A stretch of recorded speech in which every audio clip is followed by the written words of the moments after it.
Man, I am back in this tire again.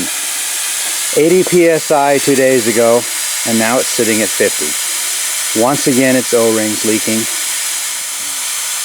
I got some new stuff. I got some blackjack tire soap, which is kind of like a thick paste. I'm going to put that in there. Years ago, I finally, in a moment of desperation, took 2 of these tires to a heavy truck shop and let them change them. They decided to put a tube in one. It failed within 70 miles, and I was back in doing it all myself again. But they used this blackjack tire soap stuff, and unlike all the rest of the wheels, when I took that tire apart 4 years later, there was no rust. It was still all gooed up in there. It was kind of like using those anti-corrosion washers on a battery. It was glorious. So I bought it. I'm going to put a whole bunch of it in this tire along with the 5/16 O-rings. Split the difference. The 3/8 is going to be too big and 1/4 won't seal. Go to the 5/16 and this blackjack stuff and see if I can finally get it to hold. So tired of messing with tires. So here's the stuff. As you can see, it's a thick paste. Blackjack tire and tube, rust inhibitor, tire lube. I don't know. It did wonders in that one tire. I've been put together for 3 years. Granted, that's not a lifetime, but hey, I sure fight these things a lot. And yes, absolutely, every time I have checked to make sure the valve stem's not leaking, both where it bolts through and each individual Schrader valve itself. So yeah, it's not there. It's coming out of this stupid 2-piece rim again. So I'm gonna get to slathering. I'm gonna clean it. Then I'm gonna get to slathering. I'm gonna put this together, hopefully for the last time.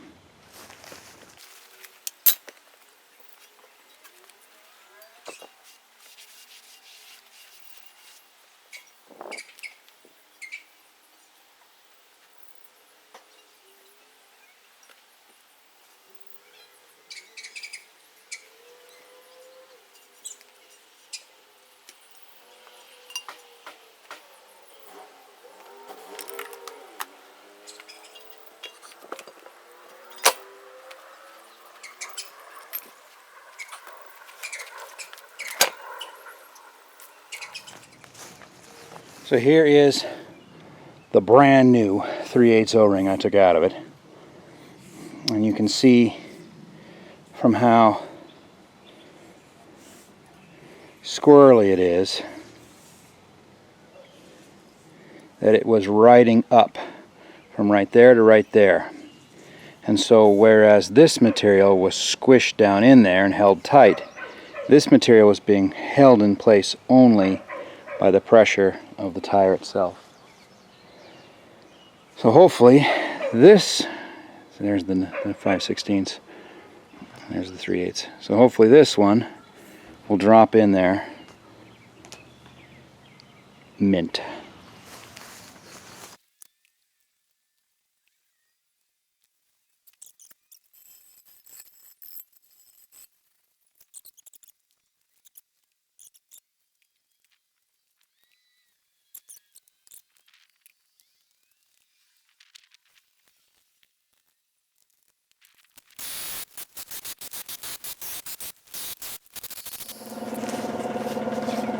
The more I mount these things, the more they terrify me.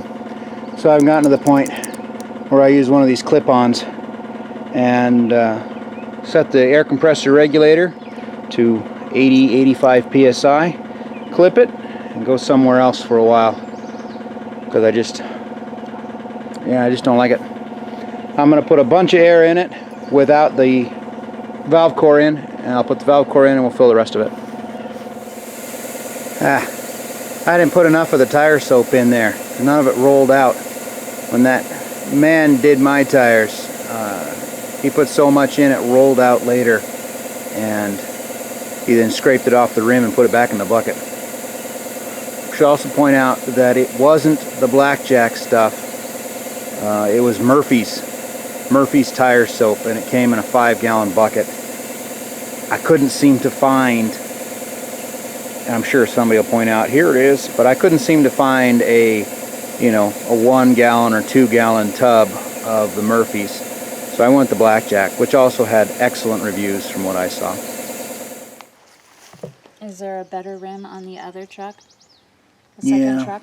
Yeah, there are better rims on the other trucks. But now you're talking going and getting them, pulling them, breaking them down, swapping the rubber over, and putting them back together again.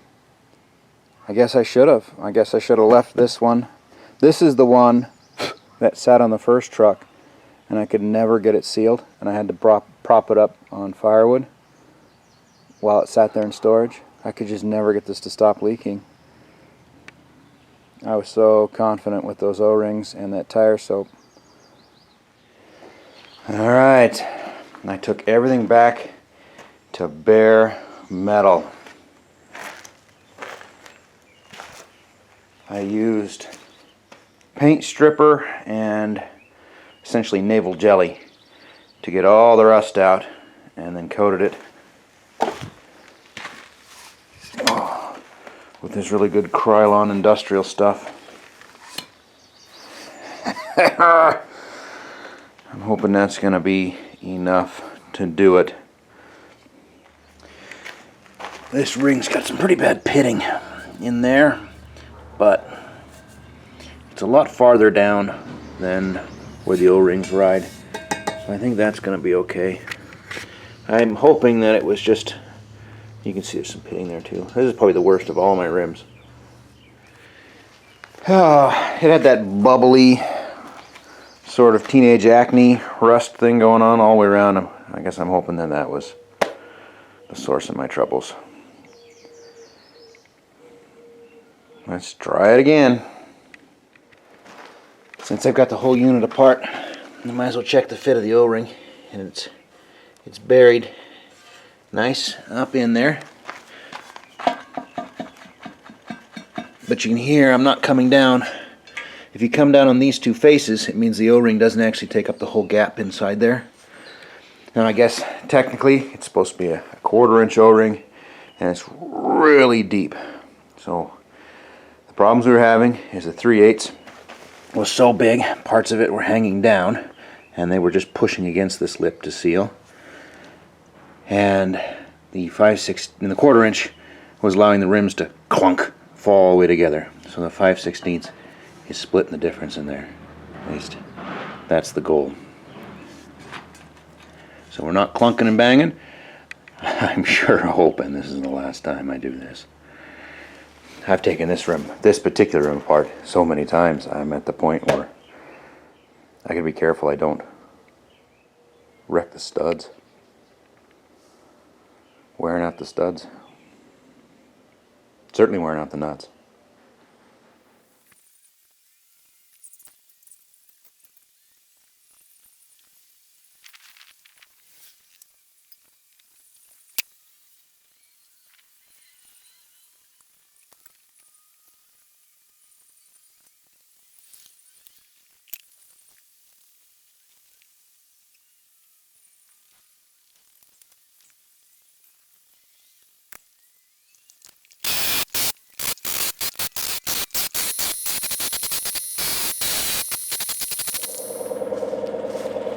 Oh man, here's hoping. By the way, you got to know your impact and your air compressor really well to put them on like that, right? I know exactly how high that thing is torquing up to because I've tested it, and it's older than I am. It's all just wore out and the compressor's underpowered. If you did that with a modern impact, brand new out of the box, you're going to strip those right out. So that's just sort of an FYI. And even I go back and check the torque once I got it mounted on the truck. Man, I hope this is it. I mean, if not, I'll have to do what the wife suggested. I'll have to go pull one of the tires apart on the other trucks and steal their rim. I didn't see any cracks in this rim. You know, it was just that rough rust And of course, I've had rims seal before with worse. But I did rim due diligence. Like I said, I got that Naval Jelly Rust Etcher paint stripper. I took it down to bare metal. Power sander, rather a flap sander on the angle grinder. Bare metal. Smoothed it, cleaned it, etched it, stripped it, and then I gave it a coat of the really high quality paint. I don't know what else to do. We'll see if she decides not to blow any bubbles.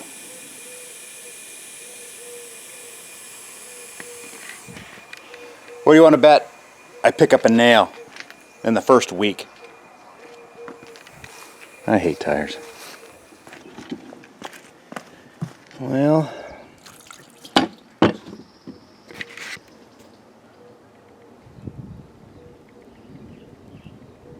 the leak is absolutely minuscule.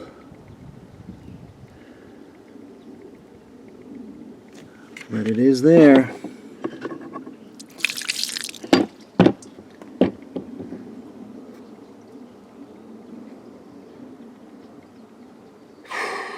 Well, I tried tapping the rim to shock it in place a little bit. I could try taking the air pressure up quite a bit more. It's got about 83, 84 into it right now. You know, these Michelin X's I think are good to 110, but I want to say the rims are only good to 85.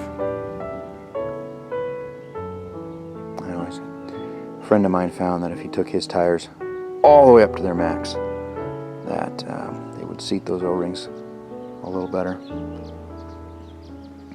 I think we're going to find out what driving does.